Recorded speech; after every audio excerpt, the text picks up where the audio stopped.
Rock hounding muna tayo mga ka-nature. Kaya lang ito lang yung nakuha ko.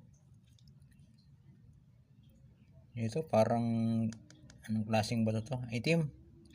Para siyang fossilized na uling. Hindi ko alam kung ano yun. Pero ito alam ko. Ito kabisado ko to. Ito jasper to eh. Red jasper. Tapos ito green jasper. Kasi ano yung mga ano yan. Yung mga crack na yan na pinasukan ng silica. Mga agate. Tapos nung nag-heal siya, ayun na, nabuo na siya na gemstone, jasper.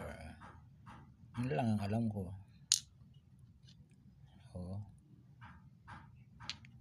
Ganda ng jasper. Sana makakita pa ako ng